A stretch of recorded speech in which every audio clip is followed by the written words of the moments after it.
Welcome back to the channel, everybody. Jay here. I'm whooped. It was a long ass day. Bunch of stupid crap at work, but we're here. I made it home safe, sound. I'm with the family, and that's what matters.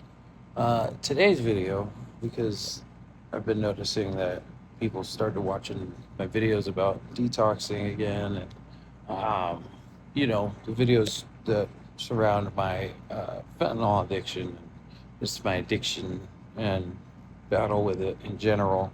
And today's video, I'm going to stick with that theme. In fact, I have a shirt here. I probably shouldn't have done that because of what I'm going to talk about. But so, if for those of you who have watched my videos, and also I also just want to say, 2 years later, and everything's starting to pop off again. People are finding something useful in my detox video and the videos discussing that, and I couldn't be more grateful that people are finding some sort of meaning or connection in that video. And yeah, it just means a ton to me that people are getting anything out of it. Today I want to talk about one of the aspects that really helped a lot, and I believe everybody should at least spend a decent amount of time doing when they're first starting out in their recovery, and that's going to meetings, right? So like your 12-step program meetings, like Alcoholics Anonymous, Narcotics Anonymous, things of that nature. And it's something that if you go to treatment, you're not going to have a choice. You are going to have to like go to a few of them. That was how I was introduced to it. And these programs they're called 12-step programs because there's a set of steps that they have, proven through years and years and years and years of practice that help people become more accountable and whatnot. And every 12-step program, obviously that's why it's the name, has their own version of it, stemming from the originator, which is Alcoholics Anonymous. And so you'll find that like a lot of people go to Narcotics Anonymous meetings and stuff like that. And there's also other stuff like CA, like Cocaine Anonymous, and freaking SA, and all kinds of stuff. But you'll find that a lot of, drug addicts and stuff, they'll go to like the Alcoholics Anonymous meetings and stuff like that because of how it's structured. Some people prefer, that literature over Narcotics Anonymous's literature.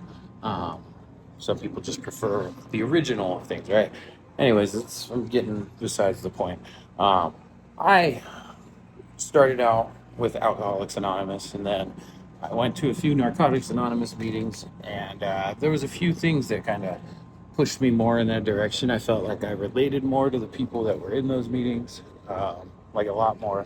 And then, like in one of my first ones I went to, I met a guy who had been clean for like 26 years or something, and he was an iron worker. He was actually a foreman for one of the biggest companies that's in our local. Man, these clouds look crazy. And it kind of looked like some of those earthquake clouds I've been seeing in all these other countries. Anyways, and I got to talking to him. Him and I had a lot in common, and got his number, started talking to him, and he ended up being my first sponsor. That was very far away where I went to rehab. I ended up changing sponsors after I got home and got out of treatment, and I continuously went to meetings for almost 2.5, 3 years, basically up until, from, holy crap, look at, I can't zoom, basically from when I stopped using, went to rehab, July of 2022, up until like December 2024, January 2025. And that's not like when I slowed down and started going to less of them. That's just the last time I went. I couldn't even tell you exactly when it was. If I looked at my phone, I probably could find out. And I want to talk about why it is that I stopped going to the meetings because, um, I'm a firm believer that everybody's circumstances and situation and how they perceive and operate through those circumstances and situations are different from person to person. There can be similarities, and that's why it's, you know, people can help each other with other things. And I feel like as a foundational level, doing those 12 steps, working them with a sponsor, and going to these meetings and learning how to open up and share some of what's going on with you is one of the best things you could ever do. And I think it's such a useful thing that there are people who aren't even drug addicts that I feel like if they went to some of these meetings and they did these steps, it would help them, right? There's no doubt about that. And I would fight that fight to the end. I think that what it offers, the message behind it, everything, um, the fellowship, all of it is so incredibly powerful and is such a useful thing for literally anybody if they were to use it and do it, work it the way it's supposed to be worked. Um, Now, with that said, uh, as I progress through my journey in Narcotics Anonymous, um, and as the God of my understanding is no longer just the God of my understanding, is God, my Lord and Savior Jesus Christ, and you know, that's not really what has to do with it. My issue, so my issue wasn't with the like the idea of it or the working or any of like the stuff that it entails. I thought that was all fantastic and great. My issue slowly became the people, right? And I'm a firm believer that these programs are even more so useful, aside from like the literature and the work that you can do and the building the ability to open up. Uh, but for people who have taken their addiction to such an extreme that they have fucking pushed everything and everyone out of their lives, those people I feel like would do very well to stick around in the meetings, and because that's where most of these people build their lives back up. That's the last place that will accept anybody. That's the beautiful part about Narcotics Anonymous and Alcoholics Anonymous is all are welcome. If you have a desire to quit, you are allowed there, and you should go there and try it. Personally, this is a personal thing for me. So I would go to three different areas, right? Every like city or fucking municipality, some, depending on how big they are, they have like multiple areas. I went to three separate areas where I was staying in the high desert. Um, I would go to a place in Ontario. I would go to Orange County. Sometimes I would go to Riverside too. But all three areas I had this problem with. I After I lost that first sponsor, not lost, but switched, I went to another sponsor, and my biggest problems, aside from everything else, right, which he was able to help me a lot. Me and him got along great. Uh, Anger and the not having the ability to control my anger or be as responsive as opposed to reactionary was one of my biggest issues, and so was his. And also, there was a sort of weird kind of like sort of change in how shit works, right? Because he wasn't doing well financially, didn't have a great job. I helped get him into the union that I work for, and therefore I become his senior. And there was a lot of like weird stuff. He was trying to use his sponsorship over me as like leverage or something to try and get like easier tasks and or like like get me to kind of hold his hand and like special treatment, and that's not how this trade works, right? So that was just the first thing. But as time goes on, like people are like talking about shit, weird shit, right? Like it's almost like sounding like drugs. Like, oh yeah, like I got you. Like I'll bring you this. Like it'll be $60. And I figured out what it was after I heard, oh, can you bring me some needles? And I was like, what the fuck are we talking about here? Uh, aren't we supposed to be clean? Like it's Narcotics Anonymous, you motherfuckers bringing fucking needles? Like the fuck? And so there was a dude also who was trying to get clean off everything else, and he smoked weed from time to time because he couldn't fucking sleep at all. And these people would fucking like chastise this guy and like fucking make him out to be this evil fucking person, almost like that it was like, you know, you're never gonna fucking be a better version of yourself if you keep doing that shit. And fucking, you're just towing the line to where you're gonna fucking go back out and be a fucking full blown drug addict again and rob your fucking family and fucking, you know, shit like that. Uh, well, it turns out that all these fucking people, right? I mean, like half the men that were there, including my sponsor, and the basically circle of, I call them Narcotics Anonymous friends that I made because I was lucky enough not to fucking push everybody that loves me out of my life. I have a very strong support system of not really family, like blood family, but a family that I've gotten to build with, you know, my friends, and then now my family I have. And so, like, these people have the problem of not having somebody to talk to that can understand them, that have been through things like this. I'm fortunate enough to where I have people that are so incredibly close to me. Shit. Like, I work with a couple of them and we spend weekends like hanging out because we literally have known each other for like 30 plus years. Like, these people knew me since I was a kid. Family friends that became my friends. And so I have a support system and I prefer to use them. It works a lot better for me. Uh, and so that was kind of a weird thing too, but that's not even what it was. A lot of hypocrisy. So, you know, they'll chastise a guy for fucking taking a hit of weed every now and then. But all these motherfuckers would be fucking shooting fucking steroids, tren, testosterone, all this shit. And I'm talking not just like the older guys like that are on testosterone because like maybe they've got like low testosterone problems, right? I can understand that. No, I'm talking guys younger than me. Younger than me, just a little older than me. My sponsor's only like fucking 5 years older than me. Uh, you know, I've been down the road. I know that coming back from extreme drug addiction can be a very hard like turnaround to where you feel like yourself again or like you have the energy.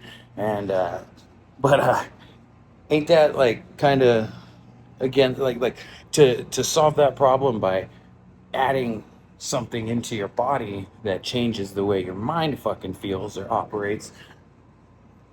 Ain't that what we're here to not do anymore? You're gonna tell this guy who smokes weed every now and then at night so he can fall asleep that he's fucking worse off and a worse influence on people here, which is insane that any of them would say that. But yeah, I've heard that before. But it's okay that all you motherfuckers buy needles from each other, fucking buy testosterone and fucking steroids and trenbolone and all this shit from some fucking guy that lives in the hood part of the high desert, and you're jamming needles in your arm 3 times a week, some guys every day, to freaking and some of the guys were going to the gym, like 70% of them weren't, and all these motherfuckers are shooting up testosterone, sure, fucking, but all these motherfuckers are also angry ass fucking roid raging motherfuckers. Like my sponsor, I dropped him because he lost his shit on somebody in the office while he was waiting for them to make his check correct. And he went in there thinking he was Mr. Big Billy Badass and something and said, hurry up, give me my money. I got shit to do. And he was like on his way off the job site, but he was in the office at 2:55. Fuck, went off the clock till 3 o'clock. What are you even doing in there, you stupid motherfucker? So, and then when he finds out that, oh, he was in the wrong, he fucking explodes. And so I had to literally tell my foreman what happened. He got fired. Then I had to call him. And he, you know, he was obviously all pissed off, trying to like tell me I needed to like fucking go and argue for him and like, you know, get him his job back. And I told him like, honestly, dude, I'm not doing that because you were in the wrong. You should call and apologize. You can do that. And I don't want you as my sponsor anymore because this shit right here, this is the kind of shit I'm trying not to do, and you're here fucking ruining your goddamn fucking job that you just got, your opportunity, because you're an idiot. Like, how the fuck am I supposed to learn from somebody who's further behind than me? I don't care if you got 12 years clean. If you're a fucking dodo head that can't teach me what I want to learn from you, because that's what the whole idea of sponsorship is you find somebody who's got what you want and you fucking learn from them, right? And, he was a smart guy. That's all I wanted from any of those people. I didn't really have anything I wanted, aside from peace, like a lot of the guys and shit that had been clean for a long time and were level headed and stuff. Like, I just didn't relate as much to them. So, anyways, I dropped that guy as a sponsor. I stopped going to the meetings that all these people go to because I just like I'm starting to talk shit now, sort of like, but in a polite way, you know, like when people are like saying shit that's low key judgmental about another guy, like I'll fucking make a quip like, yeah, still better than jamming a needle in your arm or your leg, and yeah, it started getting a little tense, and I know I should probably watch my mouth too, but it goes both ways, and I think everybody was a little not following the rules of the fellowship, right? Um, and so I started going to another area, and in that area, it was almost basically the same exact thing. Basically, all three of the areas were. I'd go to these areas, and I'd go to these meetings, and I stopped feeling like I was getting anything out of them at all, except for angry. I'd go and I'd hear like all this good shit, like the good things, and I'd still be able to take the good things, but it's kind of you hear some of them, some of the times you kind of know what to expect or like what you're gonna hear. It's when people share their stories that's where I really get like my whole relativity to this is like hearing people's stories and like what they've done and how they've overcome shit and like fucking like or like if you have like a guest speaker come and do like a whole fucking like tell their whole story basically like I like those things, but just so many people that like think that they're doing so much better than anybody else, but then these fucking people are leaving and they're going and jamming needles in their fucking arms and they're fucking getting pissed off and being assholes to everybody in their lives, and they fucking don't have enough sense and self-control to stop reacting and respond. And I just can't fucking see a reason that I'm gonna go and try and aside from like people who've been clean longer than me who might have you know some good pointers and advice on how I can, maybe if I start having a craving or something, which I don't really get, like how I can fucking avert that, how I can stop arguing with my lady, which I don't really do, but all those fucking guys do. I mean, like how I could fucking not be so frivolous with the money I do have and fucking budget better and like manage a life. Not all of them, but most guys that I was running into in all three of these areas, man. Not trying to say like, oh, like, there's going to be people who go to meetings and who are very active in Narcotics Anonymous that are going to watch this video and be like, yeah, you've totally got the wrong idea, and they would be right, right? They would be right. If you're going completely based off of what Narcotics Anonymous fucking tells you, then yeah, I'm totally wrong.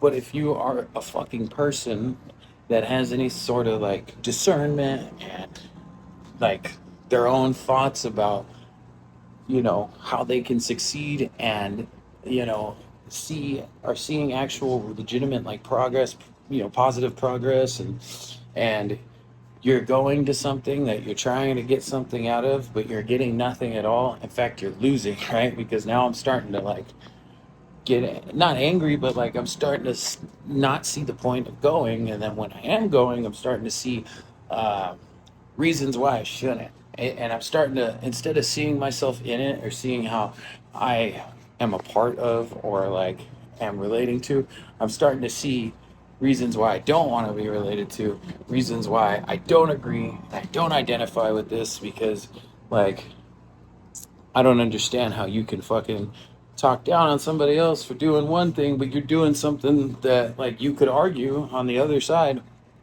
is even worse, or like has even more dire consequences. And like, yeah, you're hitting a pipe or you're hitting a pen, but like you're jamming a fucking needle in your arm. A lot of you guys used to fucking shoot fucking dope, crystal, fucking heroin, whatever the fuck.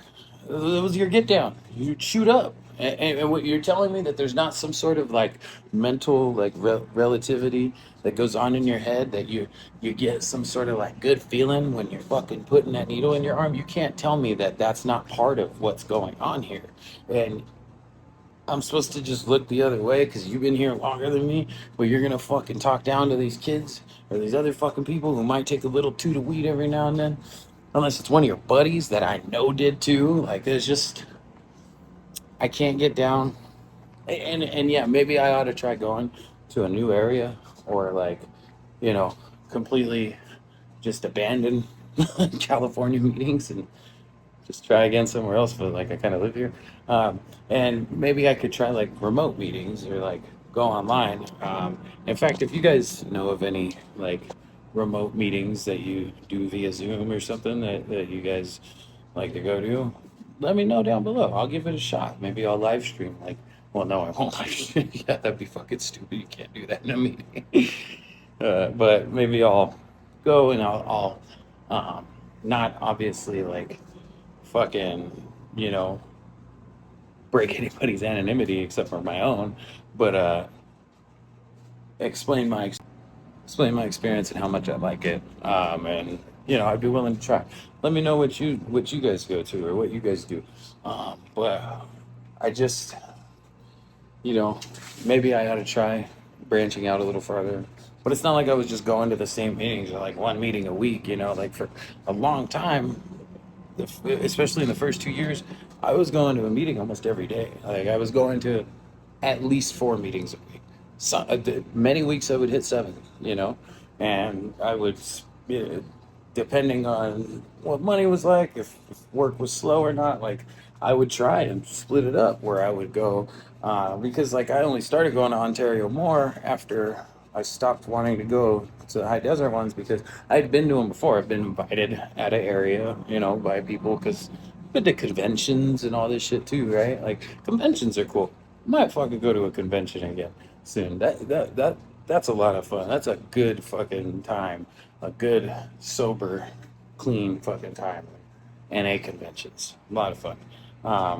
But like, so I already knew of the other meetings at some of these other areas, and I would go try new meetings, try places, take recommendations from other people.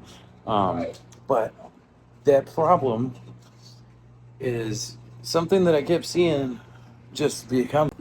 I don't know. I'm trying to film in 60 FPS, but my camera keeps freezing like when I'm doing it. So I have to do the rest in 30. But I go to these new areas and I try different meetings and stuff, and then I'd stick around for a little bit and I'd get to know a guy or two, a couple people, and then I like, start hearing some shit. And as soon as I started hearing certain things or like seeing the signs, right? Like there'd be a couple guys who were using the gear and fucking actually looked yoked up, and then they're conglomerates, right? The people that would fucking congregate with those people, and then like I was even able to start like fucking asking. Like I started asking people because I was curious, and I was acting like I wanted to get on it. And that's another thing too, is like instead of like going and trying to see myself in something or see something that I can relate to, and why I should be able to learn something from it, I'm starting to like do investigations and shit. I'm starting to fucking like nitpick shit. I'm starting to ask people just to get information so I can fucking like unrelate to it even more. And it's just, it's a complete waste of time. Like the idea of Narcotics Anonymous and what you're supposed to get out of it, if that's what I'm fucking doing even subconsciously, because I can't genuinely believe in what's going on, because I genuinely think these guys are hypocrites and fucking liars. If you're jamming needles in your arms just to fucking feel a little better with testosterone, and you're younger than me, like I can't get down with that. And so, yeah, it goes both ways. And yeah, I probably was not going along with the rules of the fellowship, or like following how I should conduct myself, and that's probably why I wasn't getting as much out of it. But I mean, you can do so much, but when you start seeing the truth, right? Like if you are being bullshitted and you are seeing the truth, and I'm not saying NA was what's bullshitting me, I'm saying it was a lot of the fucking people that are the secretaries, even in some cases. They're like the people handing out chips for fucking clean time that are taking a fucking 10-year chip and shit. Like, but you just jammed a needle in your arm yesterday. And you're not even fucking buff or nothing. You're just fucking, you want a little kick, you want a little boost. Isn't that why you started doing dope? Yeah. So that's why my experience with 12-step programs and Narcotics Anonymous, and yes, even tried a couple AA meetings, wasn't as bad, but I didn't try going back to AA meetings until like the end of the whole shit that I was dealing with the Narcotics Anonymous meetings in the areas I was going to. And so I went to a couple AA meetings, and it was sucked out of me already. Like I didn't have the desire to like want to give it a shot, because I just felt like I had signed myself out.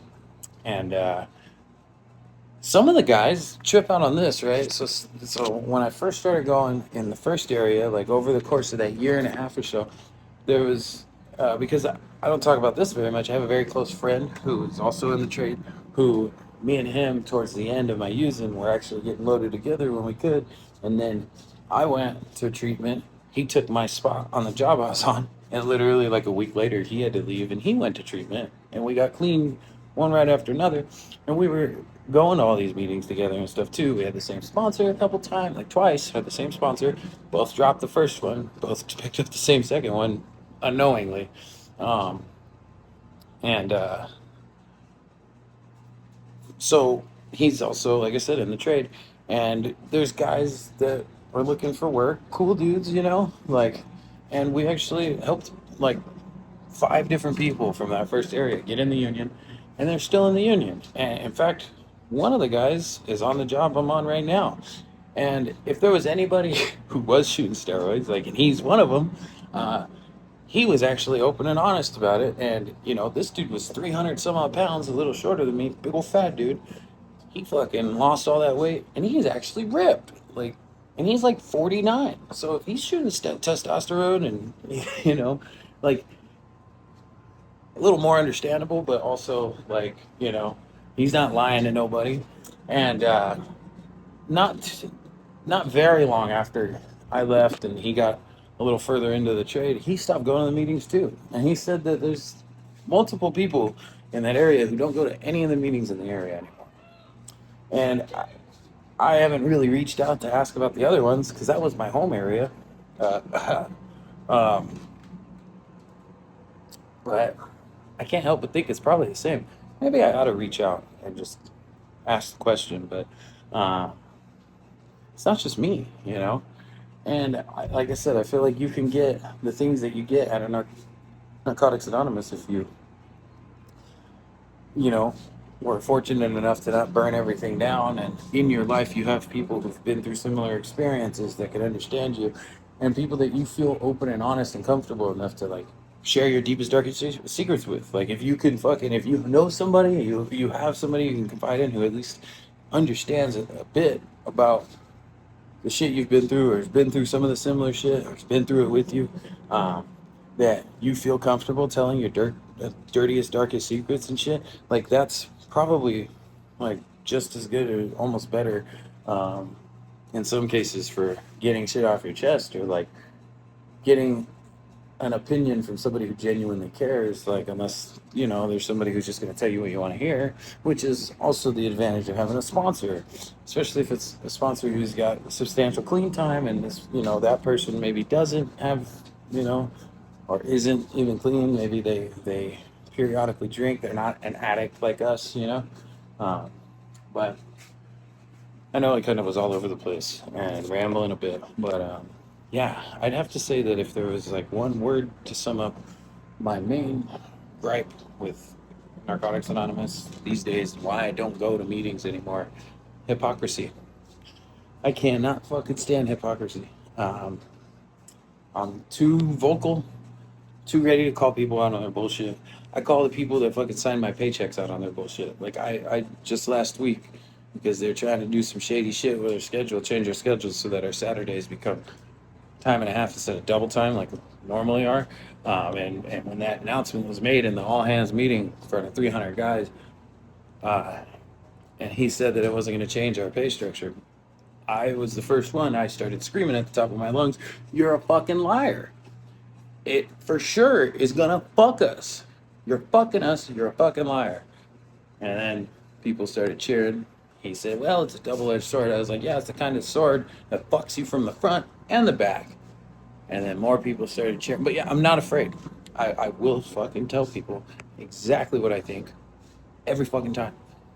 And I'll piss everybody off. And I don't care. That's the problem. I don't give a fuck because I know, like, I know I'm not always right. But if I'm willing enough to open my mouth and fucking do it in front of a whole crowd of people, call you out on some shit, oh, I know I'm right.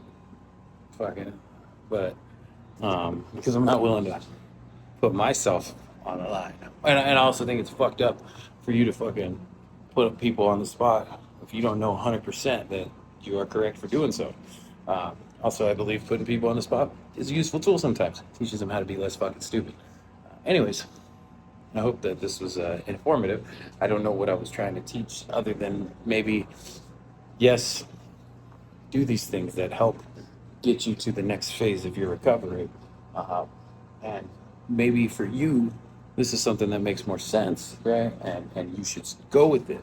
Anything that keeps you clean and keeps you moving forward in life is good, okay?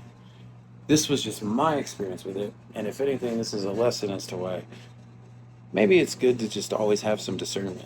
Always be paying attention to what people are saying, what people are doing, and decide for yourself whether that person saying or doing whatever is somebody you'd want to take your advice from, somebody you want to learn how to relive your life again from, because it's kind of what sponsorship is. Anyways, like I said, this was informative. Thank you guys so much for watching, for all your support. God bless you all. I love you all. If you're a good person, I love you. If you're a bad person, I love you, and I want to see you do better. God loves you. God loves us all. And God bless you all. Good night.